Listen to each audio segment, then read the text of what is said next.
रामकृष्ण हरी. आज आपण वेगळी अशी एक रेसिपी बनवणार आहे बघा. तिच्यासाठी आपण ही आपली एक आळशी घेतली, एक वाटी. हे काळं मीठ आलंय, हे एक लिंबू आलंय, आपण ते लिंबू चिरून घेतले. ही जी आळशी आहे ही छान आपण निवडून घेतली आहे. ती आपण आता ह्या डिशमध्ये ओतून घेऊ, प्लेटमध्ये. आणि हे लिंबू काढून घेऊ, असं त्याचा रस काढून घेऊ. तुम्हाला सांगते, ही जी आळशी आहे ही खाण्याची खूप आपल्या हाडांचा जर काही आजार असेल तर त्यासाठी खूप महत्वाचं आहे. पोटाचा आजार असेल त्यासाठी पण खूप महत्वाचं आहे.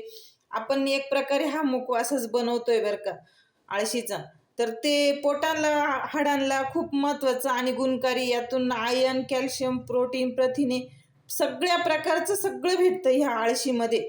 तर बघा, आपण हे एक लिंबू जे आहे ते पूर्ण एक लिंबू असं काढून घेतलंय. आणि आता आपण त्यात हे काळं मीठ पण टाकून घेणार आहे.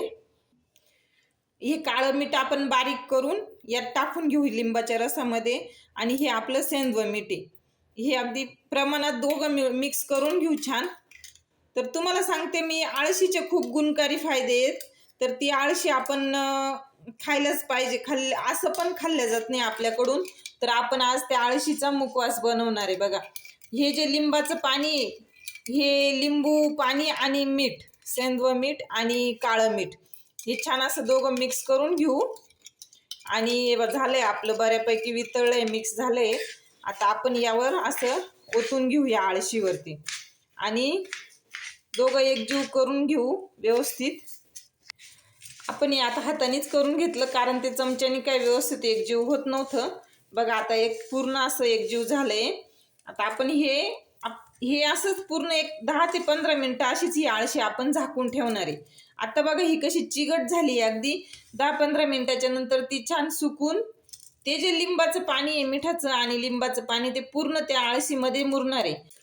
आपले 15 मिनिटं झाले. तर आपण आता हे चेक करू बरं का आपली आळशी. बघा छान ते आपलं लिंबाचा रस, मिठाचं पाणी जे होतं ते पूर्ण मुरलंय यात. अगदी छान असं जिरून आहे. चिकटच आहे, पण मग आपण जेव्हा भाजू तेव्हा पूर्ण असं कोरडं होणार आहे बघा. आता आपण याला काय करू, भाजून घेऊ. आपली कढई तापली आहे, आपण आता हे छान भाजून घेऊ. आणि भाजताना आपण एकदम मीडियम गॅसवर भाजणार आहे बरं का, मोठ्या गॅसवर नाही भाजणार. आणि जास्त पण नाही घ्यायचे, थोडं थोडंच घ्यायचंय. आपण आता हे जेवढी वाटी, एकच वाटी आळशी होती तरी पण आपण 2 वेळेस घेणार आहे हे बघा. अगोदर कढई तापोपर्यंत मोठा गॅस ठेवू आणि नंतर मीडियम गॅस करून घेऊ. आपली कढई तापत चालली आता बघा.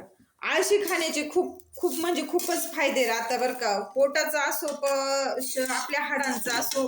आणि झालं काय, डॉक्टरनी सांगितलं तुमच्या हाडांमध्ये खूप कमजोर हाडं झाले, तुमचा पोटाचाही त्रास आहे, तुम्हाला हाडांचाही त्रास आहे. म्हटलं चला आळशी खा म्हणे तुम्ही. तर तशी तर खाल्ल्या जात नाही. आता आपण असे जे मुखवास म्हणून बघा, आपण मीडियम गॅसवर छान भाजून घेतलीये. आवाज येतोय, आता तुम्हाला आवाज येत असेल, तडतड आवाज येतोय. आपण गॅस बंद करू आता. आणि गरम कढईतच अगदी बघा, मी गॅस बंद केलाय. गॅस बंद केलाय तरी आपल्या आळशीचा आवाज येतोच आहे बरं का. आता आपण काढून घेऊ आणि थंड झाल्याच्या नंतर छान एक डब्यात भरून ठेवू. बघा आपली आळशी छान भाजून तयार झाली आहे.